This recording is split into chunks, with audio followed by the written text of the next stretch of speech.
Prédicateur, pasteur Alain Ouvrard. Thème du message: tout est possible.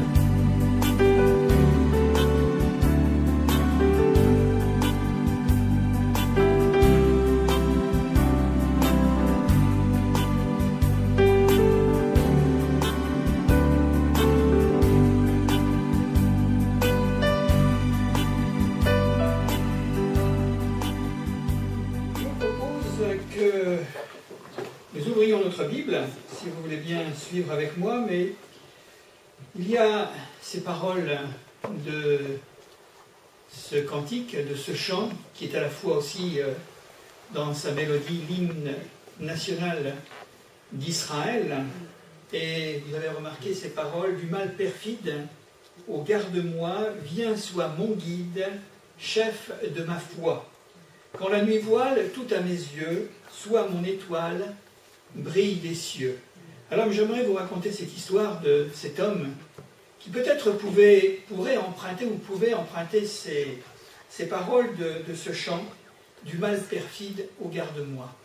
Alors dans le sujet que nous allons voir, eh bien justement il s'agit d'un mal perfide.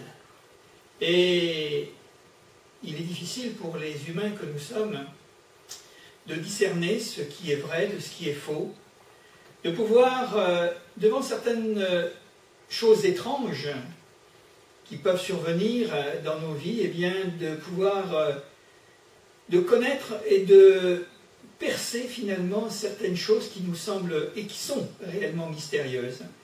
Mais comme ces paroles le disent, eh bien, Seigneur, sois le chef de ma foi, précisément devant ce mal mystérieux, ce mal perfide.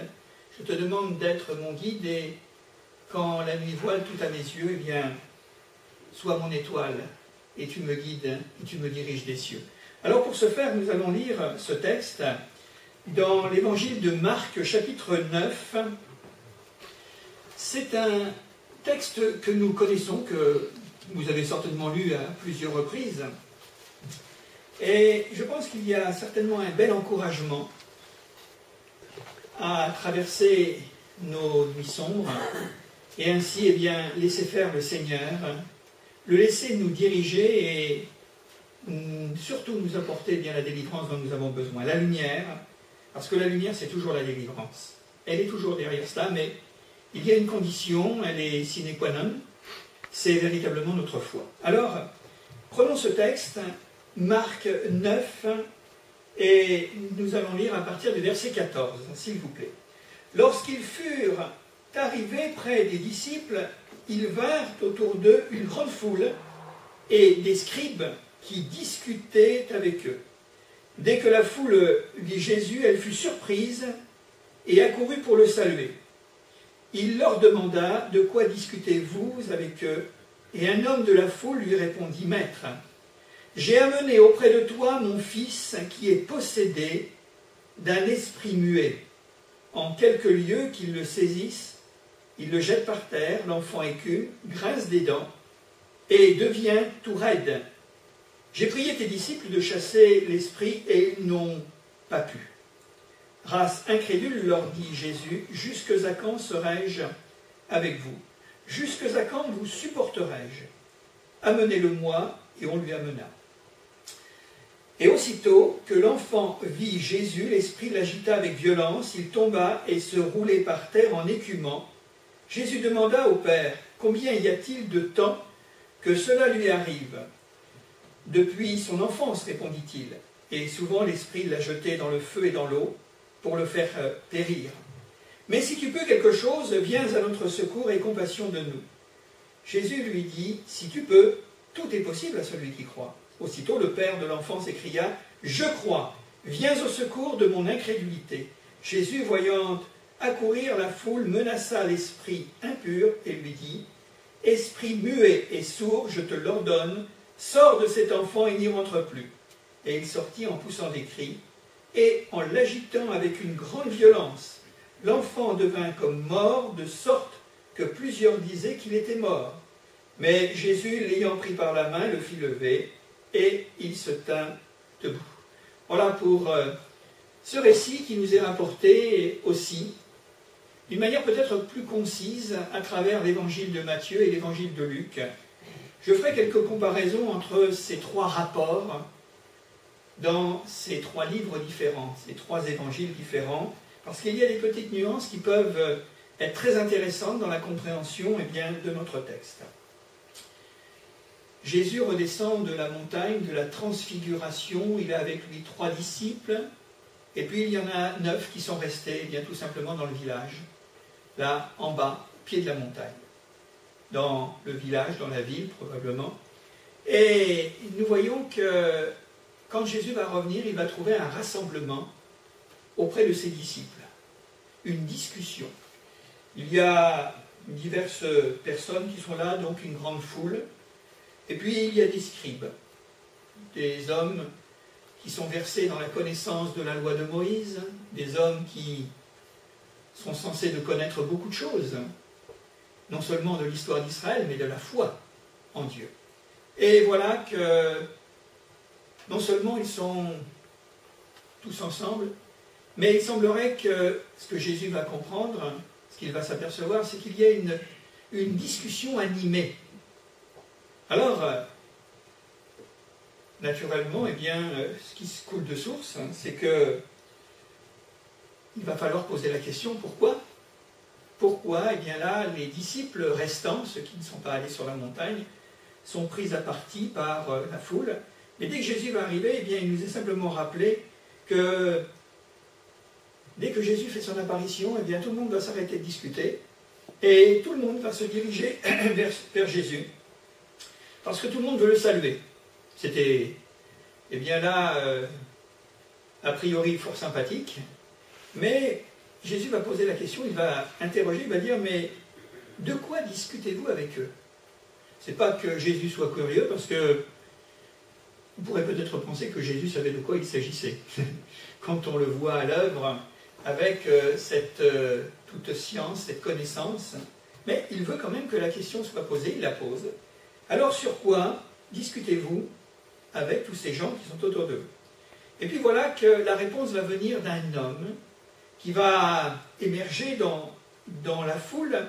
Un homme de la foule va répondre, avec beaucoup de déférence d'ailleurs, maître, le sujet de la discussion, c'est autour de mon fils, que j'ai amené auprès de toi, en peut-être sous-entendu, mais tu n'étais pas là. Alors je l'ai amené auprès de toi, et je crois, constatation faite, qu'il est, selon le texte, qu'il est possédé d'un esprit muet. Alors ça, c'est quand même étrange. Est-ce que l'on pourrait voir dans la littérature moderne, ce genre de propos? Il est frappé de mutisme, il ne peut pas s'exprimer comme le commun des mortels parce qu'il est muet, mais son mutisme, le Père va l'avouer, il va le confesser, c'est ce qu'il croit lui-même, au fond de lui-même, qu'il est animé d'un esprit, un mauvais esprit, d'une possession d'un esprit donc muet qui rend finalement cet enfant incapable de s'exprimer. Je pense que si aujourd'hui on ne recourrait pas certainement à ce vocabulaire ou à cette explication de ce mal, une chose qui est certaine, c'est que je crois que le Père avait raison de parler ainsi. Parce que toutes les preuves vont nous être données dans l'intervention de Jésus par la suite. Peut-être que dans notre monde savant, aujourd'hui on aurait peut-être besoin de revenir à la lecture de l'Évangile pour s'apercevoir que devant le mal perfide, devant certains mots que nous pourrions qualifier d'étranges, de mystérieux, où il y a là une main invisible de méchanceté et qui frappe les hommes pour les empêcher d'être et réellement des gens en santé, des gens normaux tout simplement, alors peut-être qu'il faut recourir à la Bible pour avoir ces explications, parce que non seulement le diagnostic du mal est dit par un homme, finalement du peuple, mais il a constaté depuis des années, depuis l'enfance de son enfant, qu'il y a là quand même des comportements étranges. Et pour revenir à ce que nous disions tout à l'heure, alors il serait peut-être bon de vérifier par les faits entre ce qui est dit, ce qui est déclaré comme étant une vérité cachée, et puis la manière dont Jésus va traiter le problème. Si ça n'avait pas été ça, eh bien je pense que Jésus n'aurait pas procédé de cette manière. Mais la preuve en est donnée à la conclusion de notre récit.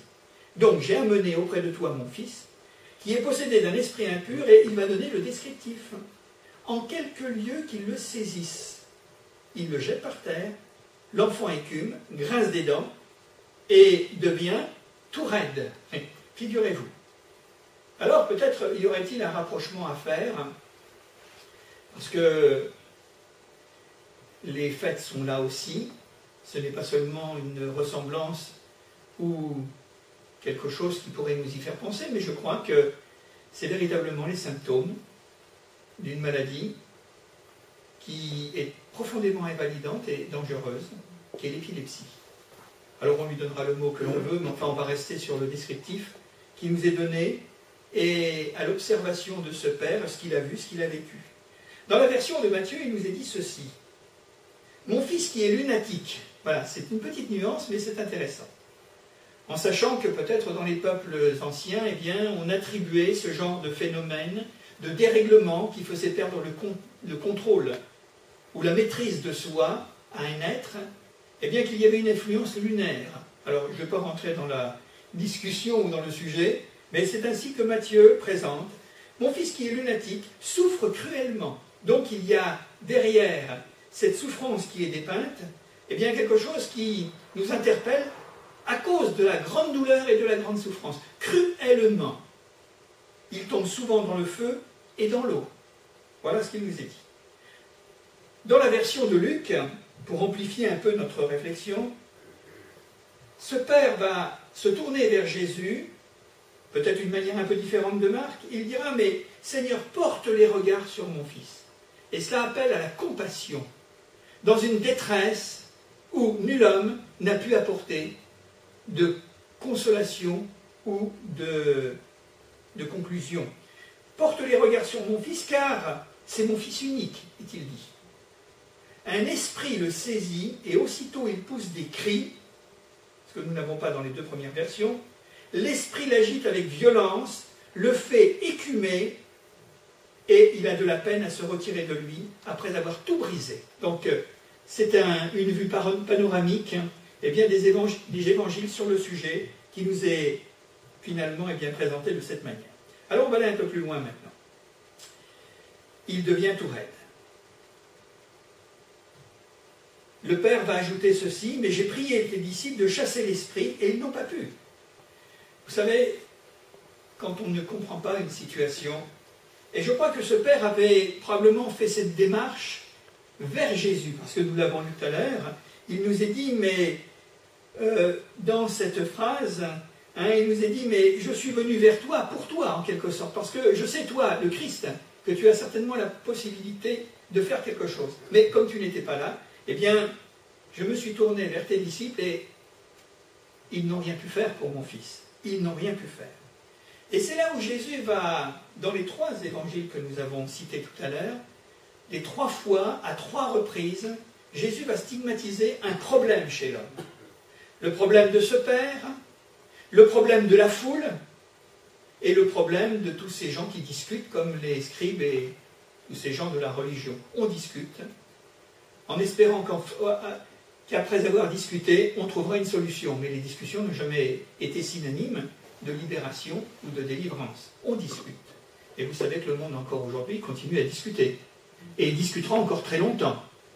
Pourtant, plonger nos regards dans l'Évangile va nous amener, si nous le voulons bien, à découvrir par la foi les réponses de Dieu.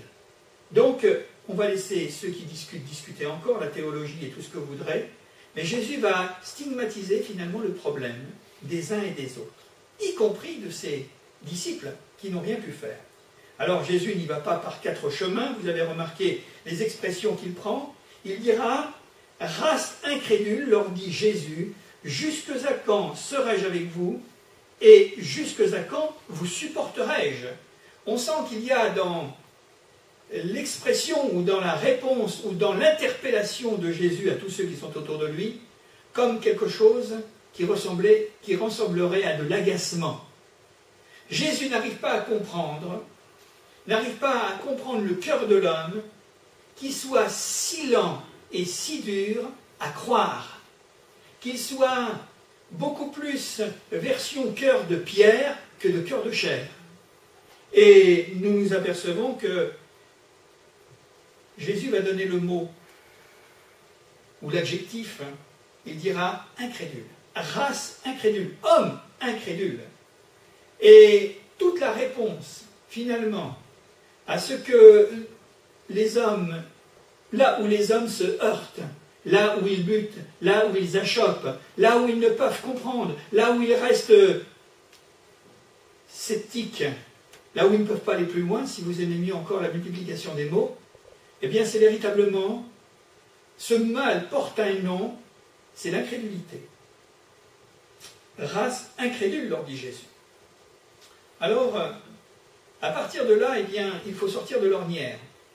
Il faut que cet homme, qui est venu vers Jésus pour plaider la cause de son fils unique, de son enfant qui souffre cruellement, il ne faut pas qu'il reste dans cette situation. Il faut qu'il parvienne à un moment donné à s'extraire de cette prison, de ce carcan, de ces chaînes de l'incrédulité, sinon Jésus ne pourra rien faire. Et ça, c'est vrai pour nous aujourd'hui. C'est vrai pour tous les hommes. Et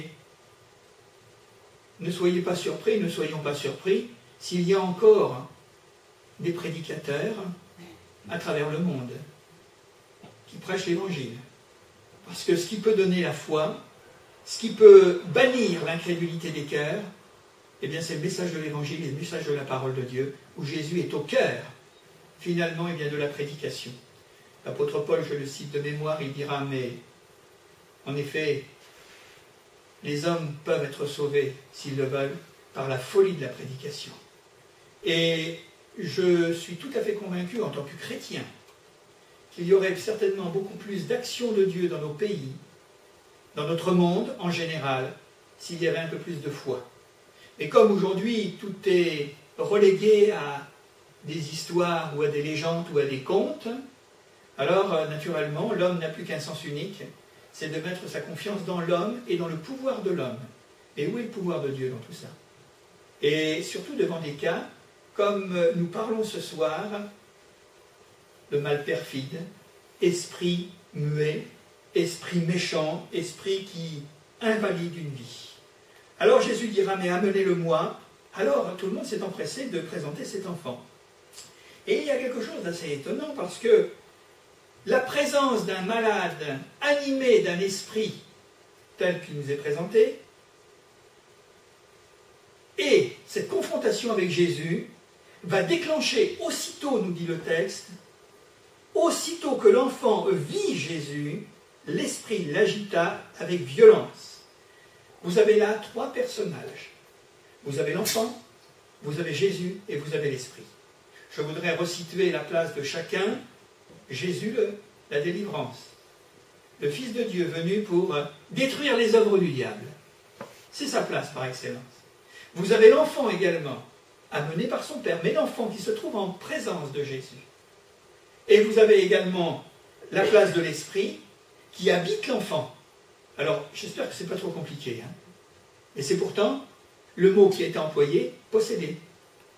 C'est-à-dire une occupation anormale d'un être humain par des forces, par un esprit naturellement invisible, et qui fait que toute la vie, le fonctionnement normal de la vie de cet enfant, son métabolisme, son psychisme, peut-être quelquefois, finalement, comme nous l'avons, eh bien, ses facultés, ses sens, de pouvoir vivre comme il se doit, ont été atteintes.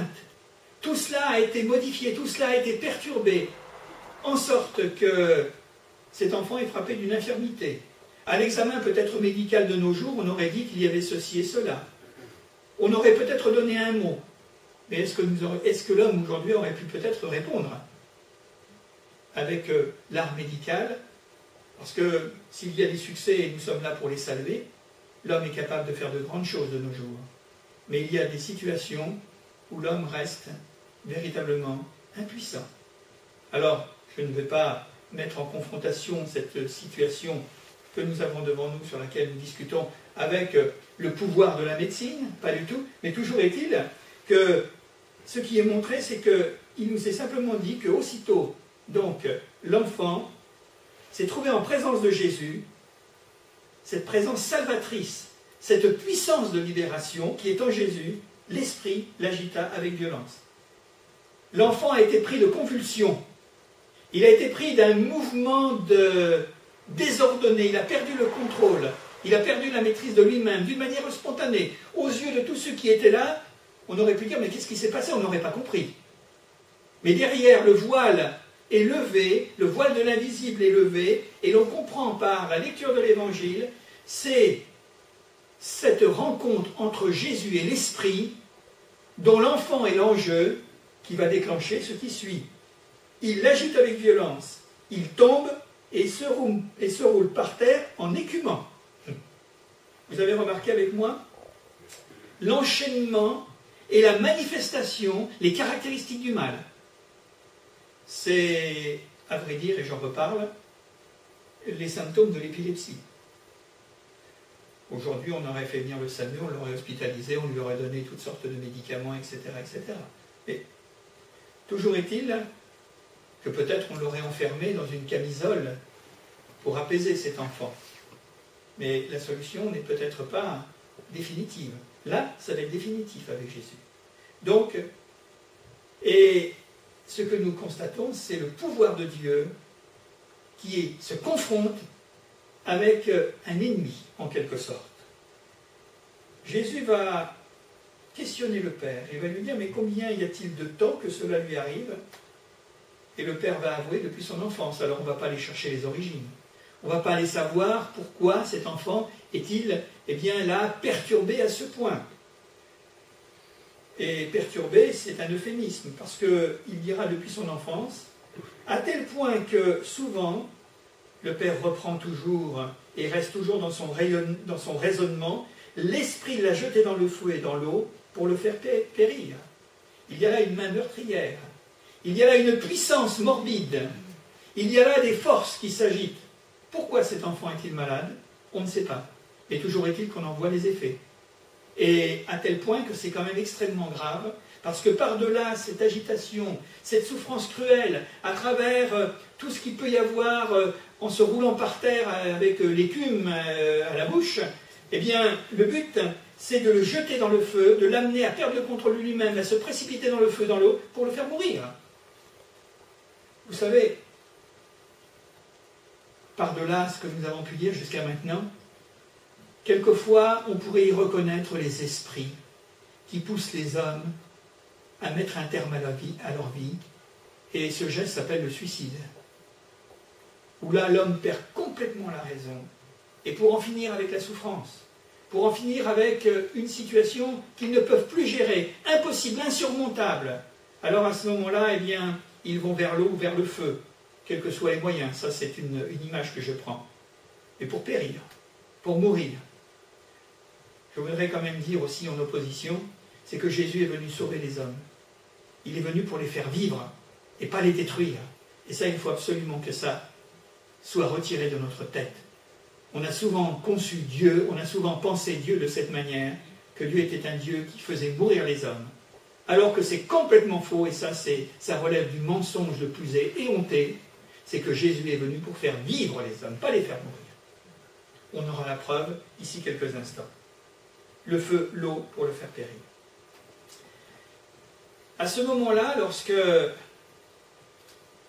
ce père va terminer un petit peu le diagnostic qu'il a constaté, l'observation qu'il a constatée dans la maladie, dans l'infirmité de son fils, il va ajouter cette parole, qui va être le déclencheur d'une espérance, un espoir, une lueur, comme on a parlé il y a un instant, quand la nuit voile tout à mes yeux, vous comprenez, là le Père il est dans cette phase Et il dira, mais il le dira spontanément, parce qu'il a confiance en Jésus.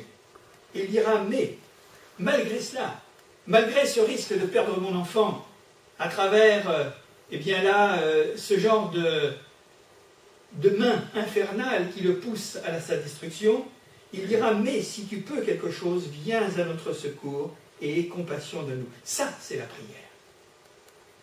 Il y a une restriction, il y a le mais. Parce que Jésus avait raison de dire, race incrédule. Homme lent à croire. Mais si tu peux quelque chose. Vous savez, il y a encore 2 ou 3 jours, nous parlions de cette délivrance du lépreux qui était venu vers Jésus, qui s'était approché de Jésus pour crier sa misère et sa peine. Et là, c'était l'inverse. Le lépreux avait dit, si tu le veux, tu peux me rendre pur. Et là, nous voyons que c'est l'inverse qui se passe. C'est que cet homme croit en vouloir de Jésus, mais il a du mal à se saisir de son pouvoir. Or, la foi, elle prend racine, elle se fonde sur le vouloir de Dieu et sur le pouvoir de Dieu de nous guérir, de nous délivrer, de nous faire vivre. C'est ça la foi. Et c'est important. Et il l'explique, enfin il le dit, tout simplement, si tu peux quelque chose, mais viens à notre secours et aie compassion de nous. Un homme qui est désespéré, parce que devant certaines maladies, devant certains maux, devant certaines situations, qu'elles soient physiques, morales, qu'elles soient d'ordre, je ne sais pas moi, dans la famille, ou tous les problèmes que nous pouvons rencontrer dans cette vie, eh bien il y a des choses, quelquefois on se dit, mais il y a des liens, c'est vicieux cette histoire. On n'arrive pas à en saisir, les tenants et les aboutissants, et des gens tournent en rond, dans toutes sortes de spéculations, dans toutes sortes d'errances.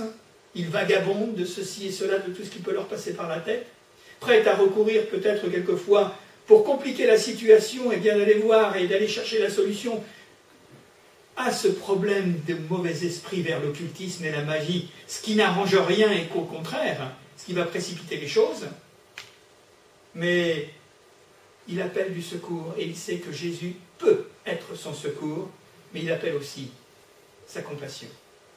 Et la prière qui est faite de ce cri, comme cet homme, eh bien nous voyons que c'est véritablement l'appel de prière. Parce que nous crions à Dieu notre détresse et notre angoisse, notre impossibilité de nous en sortir, mais nous appuyons tout cela, tout simplement eh bien, sur la foi. Et compassion sur la foi et sur l'amour, sur l'amour de Dieu. Et voilà que Jésus va lui répondre aussitôt, mais si tu peux. Jésus est là à retourner cette question, et il est interrogatif, il se dit, mais est-ce que moi je ne pourrais pas? Quand on sait que Jésus terminera son évangile, celui de Matthieu, par cette parole, tout pouvoir m'a été donné dans le ciel et sur la terre. Alors s'il peut guérir sur la terre, c'est qu'il a tout pouvoir dans le ciel. Et les pouvoirs du ciel, il veut les faire descendre sur la terre, et dans nos vies malheureuses. Si tu peux, et avec cette phrase qui reste véritablement le mot-clé, la phrase clé de notre méditation ce soir, mais tout est possible à celui qui croit.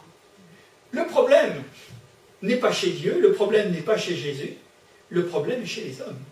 Il était chez ce Père qui était actuellement, dans le moment où nous sommes en train de prendre en considération la chose, il était en quelque sorte, il était partagé dans son cœur. Or, la foi ne s'accommode pas avec le partage. Il faut prendre la résolution d'aller dans un sens ou dans un autre. Et il va lui dire, mais tout est possible à celui qui croit. Et ça, c'est véritablement le mot des évangéliques. Tout est possible à celui qui croit. Alors, peut-être la prière spontanée que nous pouvons faire monter dans notre cœur, mais Seigneur, donne-moi de croire. Rends possible, eh bien, rends mon cœur, donne-lui la capacité de croire, parce qu'à ce moment-là, eh bien, tout deviendra possible pour moi, dans mon problème, dans ma situation. Aussitôt, le père de l'enfant s'écria, je crois. Voilà, ça c'est extraordinaire, parce qu'il a compris, comme s'il y avait une lumière qui avait surgi dans son esprit, et il a bien compris ce que Jésus va lui dire. Et il va dire en premier lieu, mais je crois. Il ne va pas dire, mais c'est difficile de croire. Il ne va pas dire, mais ça m'est impossible de croire. Comment veux-tu que je croie quand je vois la situation? Et c'est peut-être justement le grand défi que nous avons à relever, si nous sommes en train de... et que nous ne voulons pas sortir de ce que nous savons. Depuis l'enfance de cet enfant, le père avait toujours vu ces crises, il avait été certainement effrayé plus d'une fois, et au dernier moment, eh bien, son fils n'avait pas succombé à toutes ces cruautés. Alors il était tout imprégné de tous ces phénomènes. Même encore, là, quand Jésus s'est approché qu'il y ait une crise, il aurait pu être encore troublé tout à nouveau en disant « Mais comment veux-tu que je croie, puisque je vois ce qui se passe. Alors tu me demandes de croire à des choses impossibles, puisque la réalité c'est le contraire. Regarde, il vient de faire encore une crise, il est en train de faire une crise. Qu'est-ce que tu veux que je croie dans tout cela ?» Il va falloir que nous changions à ce moment-là notre manière de penser. Et notre manière de penser se résume: Seigneur, donne-moi de fermer les yeux sur le négatif et de les ouvrir sur ce qui est positif. Et d'ouvrir mes yeux sur la puissance de la foi qui se dégage de toi et de tes paroles. Et ça, c'est la route qui va amener la délivrance. Je crois, mais cet homme sent qu'il est très faible. Et il dira tout simplement à Jésus: mais viens au secours de mon incrédulité. Comme un homme qui marche sur l'eau et qui coule. Comme Pierre qui croit quand Jésus lui dit: mais viens, sors de la barque et viens devant moi, tu marches sur la mer. Et Pierre est sorti. Il a marché un temps sur la mer, mais dès qu'il a écouté le vent, il a vu finalement les vagues qui étaient tout autour de lui. Alors à ce moment-là, il a sombré, il a commencé à couler. Heureusement que Jésus lui a tendu la main pour le retirer. Mais viens au secours de mon incrédulité. Et c'est peut-être le problème lorsque nous sommes confrontés avec des situations difficiles dans notre vie, à un moment ou à un autre, nous y passons. Si nous ne sommes pas déjà passés, et nous pouvons marcher un temps avec le Seigneur, nous pouvons faire quelques pas sur le lac, sur l'eau, et à un moment donné, nous nous laissons impressionner par tout ce qui est autour de nous. Eh bien justement, il faut que notre foi surmonte tout cela. C'est l'histoire de Jairus, c'est l'histoire de bien d'autres, c'est l'histoire de ce père qui demande à Jésus de venir pour qu'il impose les mains à son fils. Et Jésus ne va pas lui imposer les mains. Il va lui dire: tu retournes chez toi maintenant.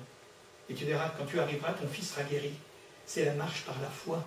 Et de ne pas nous laisser impressionner par tout ce qui bouge. Et ça s'appelle, ce duel, cette confrontation, c'est une lutte, c'est une guerre. C'est l'incrédulité. Et elle est dans le cœur de chacun. Nous sommes enclins et nous voulons croire. Je crois, mais Seigneur, viens au secours de mon incrédulité. C'est mon poison, c'est véritablement ce qui m'intoxique, ce qui me rend malade. Je suis prêt à croire, mais il y a toujours quelque chose dans ma tête, dans mes pensées, dans mon cœur, qui me ramène en arrière. Et ça, si nous prions comme ça, le Seigneur va nous délivrer de l'incrédulité, parce qu'il veut que nous croyions. Et quelquefois, nous ne savons pas toujours prier, et ce qu'il convient de demander à Dieu dans nos prières, demandons-lui qu'il nous délivre de l'incrédulité. Alors à ce moment-là, la foi trouvera son chemin et elle fera son œuvre. Jésus, voyant accourir la foule, menaça l'esprit impur et lui dit: esprit muet et sourd, je te l'ordonne, sors de cet enfant, il n'y rentre plus. Il y a là, finalement, toute cette œuvre de délivrance qui va se manifester. Jésus va parler. Il ne va pas parler à l'enfant, il va parler à l'esprit qui est dans l'enfant, qui habite cet enfant, qui possède cet enfant, et il va s'adresser donc à cet esprit, et avec la fermeté des mots: je te l'ordonne, sors de cet enfant, il n'y rentre plus. C'est tout simplement une parole de foi, une parole d'autorité, une parole de puissance. Donc que Jésus va utiliser dans la circonstance. Et à ce moment-là, il va se passer le phénomène qui était décrit déjà. Le phénomène qui nous est présenté, c'est que cet esprit qui était dans cet enfant sortit en poussant des cris et en l'agitant avec une grande violence. Vous savez que le diable ne lâche pas ses prises comme ça. Et c'est là où il nous faut encore un redoublement de foi, parce que nous l'avons vu quelquefois à l'imposition des mains, lorsque nous avons prié pour des malades et que les malades ont été délivrés. Au moment où nous prions pour les malades, il y a une recrudescence du mal, ce qui fait croire que finalement, ce que nous avons fait, ça ne sert à rien. C'est complètement... c'est vain.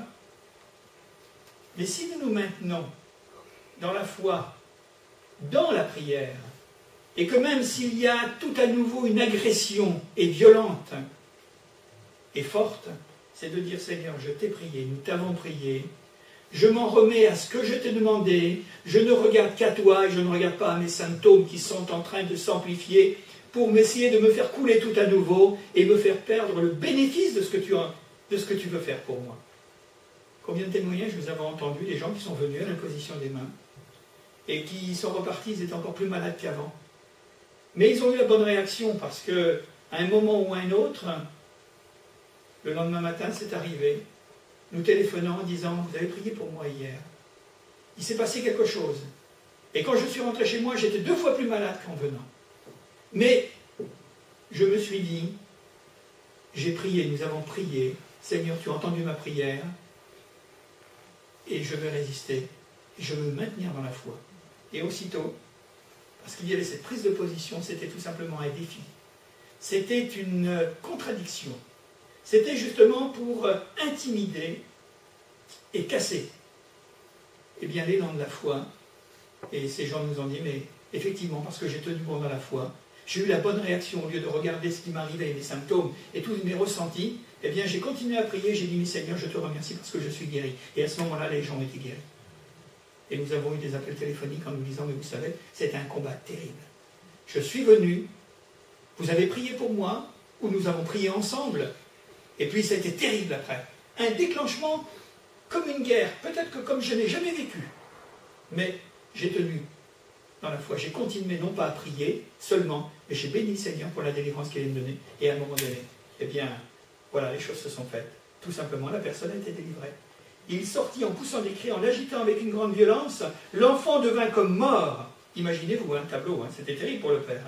De sorte que plusieurs disaient qu'il était mort. Voilà, la moquerie. Voilà, quand on reste dans l'incrédulité, on ne verra que la mort, on ne verra que le mal, on ne verra que l'impuissance. Mais lorsque nous prenons position, avec les yeux de la foi, alors on ne se mettra pas du côté de ceux qui raillent, de ceux qui se moquent, de ceux qui haussent les épaules, de ceux qui disent « mais ça ne sert à rien la foi », puisque les gens disaient « mais regardez les morts ». Mais Jésus ayant pris l'enfant par la main, il le fit lever et il se tint debout. Quelle preuve! Quelle preuve du pouvoir que nous avons dans la personne de Jésus, dans sa puissance, dans son autorité, dans sa capacité, eh bien, à délivrer. Mais vous remarquerez avec moi, à travers le cheminement de ce petit message que nous avons passé en revue ce soir, une chose qui est certaine, c'est le grand conflit entre la foi et l'incrédulité. Et ça, je pense que vous me comprenez tout à fait. Le doute, quand il vient dans nos cœurs, nous partons quelquefois avec des assurances et des certitudes. Nous sommes réjouis. Notre cœur est rempli d'une certaine joie, une espérance en disant « mais je crois que Seigneur, tu es capable de faire comme ça. Je crois que tu veux le faire. Je crois que tu le peux aussi. » Mais à un moment donné, il y a un déclenchement, un combat. Il y a quelque chose qui s'affronte, c'est un choc frontal. Et là, nous ne savons plus où nous en sommes rendus. Ça, c'est tout le travail, finalement, de notre ennemi, qui essaie de nous voler et de nous ravir ce que Dieu veut nous donner, avant même qu'il nous l'ait donné. Tout ce que vous demanderez en priant, croyez que vous l'avez reçu, et vous le verrez s'accomplir. Et on ne cède pas, on ne capitule pas, on ne baisse pas les bras, mais on reste dans une position de foi et d'assurance, et de pouvoir dire, mais Seigneur, moi je crois que tu veux et que tu peux, et que tu me conduiras jusqu'à la délivrance, jusqu'à le secours dont je t'ai demandé, la compassion dont je t'ai sollicité, eh bien tu vas me la donner. Et regardez, il nous est dit que Jésus l'a pris par la main. Moi je crois que Jésus voudrait encore nous prendre par la main. Oui. Et vous savez, avant de nous guérir peut-être de nos sourdités, ou de notre mutisme, ou de notre aveuglement, de notre cécité, de tout ce que vous voulez, moi je crois que le Seigneur veut nous guérir à l'intérieur, vous comprenez? Parce que si l'intérieur n'est pas guéri, l'extérieur ne le sera jamais. Et la première des choses dont nous avons besoin d'être guéris, c'est un mal sournois, perfide, comme nous l'avons chanté tout à l'heure, qui s'appelle l'incrédulité.